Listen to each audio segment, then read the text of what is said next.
Hey everybody, Peter Zeihan here. Apologies for this getting to you late. The news is from the night of the 16th and 17th of July. Somebody blew up part of the Kerch Strait Bridge in southern Ukraine again. And you're getting this a little bit late because I'm getting this message literally in an area called the No Man's Wilderness. So I got the information by satellite text. It is going to take a day or two for me to get to a place where I can transmit. But let me tell you what I know, and then we'll add a little addendum at the end if it's necessary. So, the Kerch Strait Bridge, first of all, what is it? It's the single most important piece of logistics in the Ukraine war. It is the primary method that the Russians use to get equipment and men and ammo and especially fuel into the front, specifically over this bridge that crosses the Kerch Strait, which is a body of water separating the Sea of Azov in eastern Ukraine from the Black Sea proper.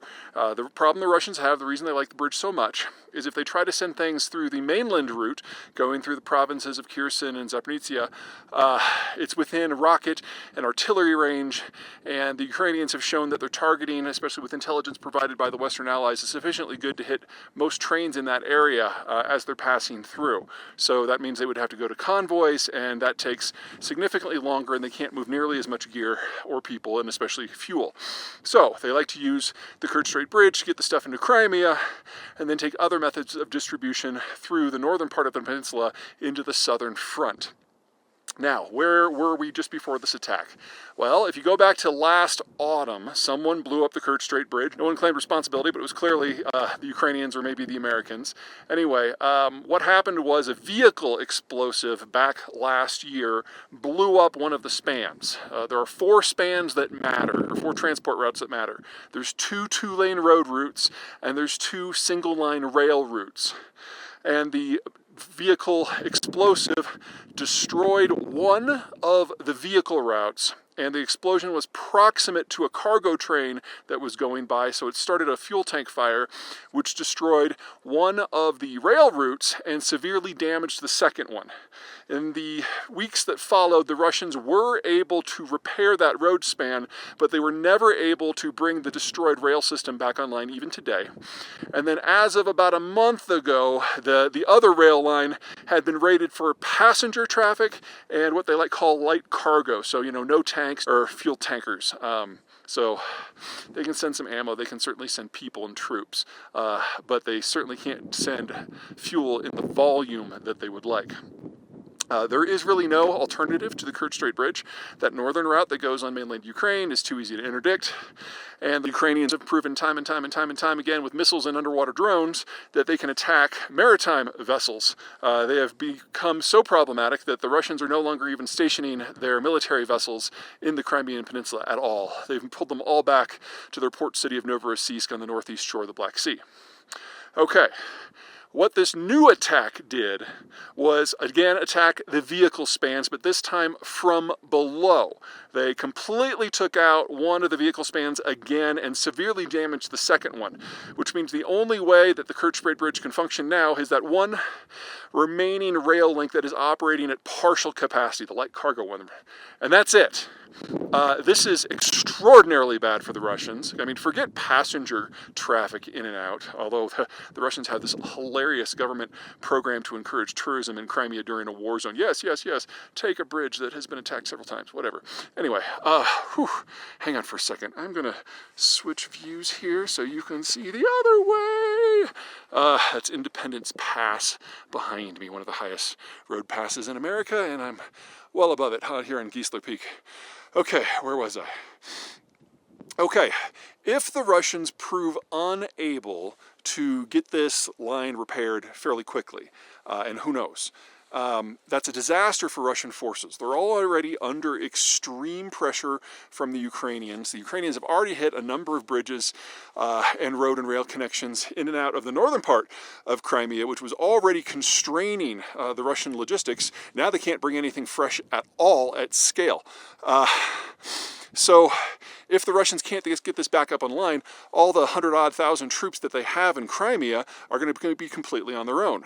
Also, in the aftermath of the destruction of the Kakhovka Dam earlier this year, there will be no food grown at scale in the Crimean Peninsula at all. when the Kakova Reservoir drained, it dropped the water level below what was necessary to fill the irrigation trenches, and that is bad for Zaporizhzhia, that is bad for Kherson, that is bad for Crimea. So the Russians no longer have the capacity to bring in food in volume, which means unless the Russians want to face the mother of all global embarrassments and have the entire Russian population of Crimea, of which there's over 2 million people, plus 100-odd thousand Russian troops, become hostages of the Ukrainians, they need to start a mass evacuation as soon as possible. My guess is that this is not going to happen because the Russians have shown remarkably unable to carry information up to the top, so it's entirely possible that Putin doesn't know just how dire the situation is, and this of course assumes that there's no additional attack to complicate repair efforts or just cause fresh damage to any parts of the system. And we're at a point now where a medium-ranged missile could temporarily take out that one remaining rail connection, and that's all she wrote. The Russians are going to find it very hard to repair things in a counteroffensive situation, but they're also going to find it very hard to convoy everything they need out by land. So that one remaining rail link that's on partial capacity, that's all they got.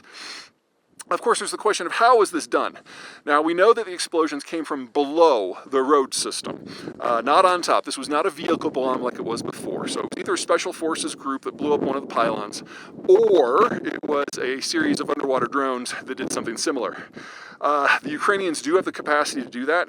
They've attacked Sevastopol, which is that naval base on the southwest coast of the Crimean Peninsula, several times using weapons like these. But the Ukrainians are not claiming specific means or even responsibility. The Russians, of course, are blaming the American and the British government. I don't want to say it wasn't the Americans or it wasn't the British, but I would suspect if it was the Americans, we would have not hit the road section, we would have hit the rail section, because that would have had a much more desired impact upon the war effort by breaking the really strong rail connection that the Russians really need. Whereas you can use lesser explosives to go after the road spans. But that's just me projecting. I don't know for sure. Okay, next steps. The Russians are going to try to repair. The Ukrainians are going to try to inhibit that. And the pressure from the Ukrainians on the entirety of the southern front now is probably going to kick up a notch because we're in a position where the Russians cannot resupply at meaningful scale. And this is how you achieve breakthroughs. So we haven't seen a lot of over-movement on the front so far. We certainly haven't seen the Ukrainians achieve breakthrough. But if they can't do it in these circumstances, then it's probably not going to happen. So watch Ukraine closely. Take care. Bye.